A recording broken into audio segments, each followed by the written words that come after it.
Assalamualaikum warahmatullahi wabarakatuh. Kami ucapkan selamat datang di SMP Negeri 4 Sidoarjo, Sekolah Sang Juara Maju Terus. Sekolah ini adalah salah satu sekolah di Sidoarjo yang menyelenggarakan pendidikan inklusi. Nah, apa itu pendidikan inklusi?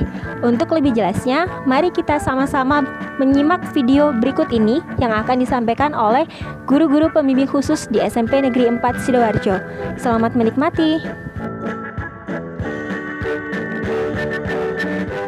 Apa itu sekolah inklusi?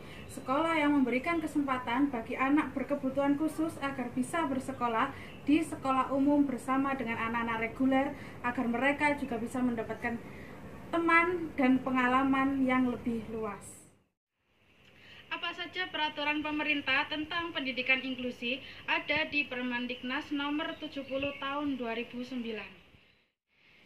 Di mana saja SMP negeri di Sidoarjo yang menyelenggarakan pendidikan inklusi. Contohnya ada di SMP 4, SMP 4 Sidoarjo, SMP 4 Waru, dan SMP 6 Sidoarjo. Serta kecamatan-kecamatan lain di Sidoarjo ada satu sekolah negeri yang menyelenggarakan pendidikan inklusi. Tidak hanya di Sidoarjo, di kabupaten lain juga menyelenggarakan pendidikan inklusi di beberapa sekolah negeri. Jika di sekolah umum ada guru mata pelajaran, maka di sekolah inklusi ada guru mata pelajaran dan guru GPK yang membantu anak-anak berkebutuhan khusus ketika belajar di sekolah. Apa itu guru GPK? Apa saja tugas guru GPK akan dijelaskan di info selanjutnya. Materi selanjutnya adalah GPK. Apa itu GPK? GPK adalah guru pembimbing khusus anak berkebutuhan khusus yang sekolah di sekolah inklusi. Tugas kami sebagai GPK adalah yang pertama membantu siswa berkebutuhan khusus berhubungan dengan guru mapel atau sebaliknya. Tugas kedua yaitu membantu siswa berkebutuhan khusus berhubungan dengan teman atau siswa reguler dan sebaliknya. Tugas ketiga adalah membantu atau membimbing siswa-siswa berkebutuhan khusus baik dalam bidang akademik maupun non-akademik. Berikut adalah proses kegiatan belajar mengajar dengan siswa berkebutuhan khusus di kelas. Yang pertama, guru mata pelajaran tugasnya memberikan materi kepada siswa berkebutuhan khusus sesuai dengan kemampuannya. Yang kedua, GPK membantu siswa berkebutuhan khusus dalam kegiatan belajar mengajar di kelas, di luar kelas, dengan teman dan guru. Yang ketiga, siswa reguler atau teman, tugasnya yaitu membantu siswa berkebutuhan khusus dalam kegiatan belajar mengajar.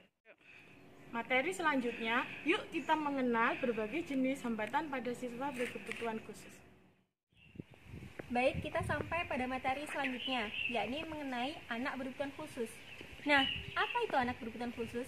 Anak berkebutuhan khusus adalah anak yang mempunyai kelainan dari kondisi rata-rata anak normal pada umumnya dalam hal fisik, mental, maupun karakteristik perilaku pada anak.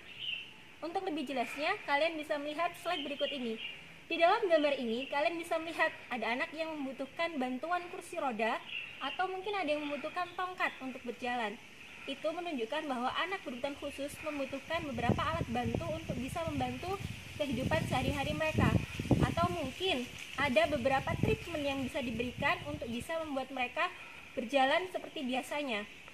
Untuk selanjutnya, yakni mengenai jenis atau karakteristik hambatan pada anak berkebutuhan khusus. Berikut ini adalah jenis atau hambatan secara umum anak-anak dengan kebutuhan khusus. Yang pertama, yakni tunanetra. Tunanetra dibagi menjadi dua, yakni low vision dan total blind. Selanjutnya ada tunarungu atau gangguan pendengaran. Tunarungu dibagi menjadi tiga klasifikasi, yakni tunarungu ringan, sedang, dan berat. Tunarungu ringan masih bisa dibantu dengan adanya alat bantu dengar, sedangkan untuk tunarungu sedang dan berat biasanya akan dibantu dengan adanya pemasangan koklea implan. Selanjutnya yakni tunawicara. Tunawicara atau biasanya disebut dengan speech delay itu berhubungan langsung dengan anak-anak tunarungu. Biasanya orang-orang yang kesulitan untuk pendengarannya juga akan kesulitan untuk bahasa verbalnya. Selanjutnya yaitu tunagrahita. Anak-anak dengan tunagrahita juga dibagi menjadi 3 klasifikasi, yakni ringan, sedang, dan berat. Anak-anak dengan tunagrahita biasanya diiringi dengan adanya penurunan kualitas intelektual atau IQ. Selanjutnya yakni tunadaksa. Anak-anak dengan tunadaksa biasanya terlihat dari adanya perubahan fisik pada mereka. Bisa misalnya tidak punya tangan atau tidak punya kaki, itu yang disebut dengan tunadaksa murni. Sedangkan ada juga anak dengan kemampuan motorik yang lemah. Lah itu biasanya disebut dengan cerebral palsy. Selanjutnya yakni tunalaras. Anak-anak dengan tunalaras biasanya mengalami gangguan emosional atau perilaku. Yang selanjutnya sebenarnya ini adalah yang paling sering kita temui, yakni AKB atau anak dengan kesulitan belajar. Biasanya adalah anak-anak dengan lambat belajar, adanya disleksia atau kesulitan untuk membaca, disgrafia atau kesulitan untuk menulis, dan diskalkulia atau kesulitan untuk berhitung. Yang selanjutnya pada nomor 8 ada autis. Anak dengan autis bisa menunjukkan 2 perilaku yang berbeda. Ada yang sangat aktif atau yang disebut dengan hiperaktif, atau bahkan ada yang sangat pasif atau yang disebut dengan hipoaktif. Yang selanjutnya yakni ADHD. ADHD adalah Attention Disorder Hyperactivity Disorder. Ini hampir sama dengan anak-anak dengan autisme. Yang terakhir yakni cerdas istimewa berbakat istimewa atau CIBI. Ini yang sering kita lewatkan karena selama ini mindset kita anak-anak dengan kebutuhan khusus adalah anak-anak yang di bawah rata-rata. Ternyata tidak seperti itu. Jadi anak-anak yang CIBI atau berbakat istimewa itu mereka juga termasuk dalam anak-anak berkebutuhan khusus. Misalnya anak-anak yang masuk kelas akselerasi, atau misalnya ada contoh anak yang 14 tahun sudah bisa menyelesaikan doktor mereka. Itu namanya anak yang memiliki cerdas istimewa maupun berbakat istimewa.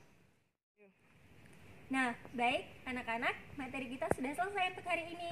Selanjutnya, tugas kalian adalah mencari lebih jelas karakteristik dari 5 hambatan yang saya sebutkan sebelumnya. Kemudian, kirimkan jawaban kalian di link yang berada di bawah ini. Nah, demikian penjelasan kami mengenai pendidikan inklusi di SMP Negeri 4 Sidoarjo. Stop bullying, mari kita bekerja sama bersama untuk melanjutkan pendidikan inklusi yang lebih baik. Wassalamualaikum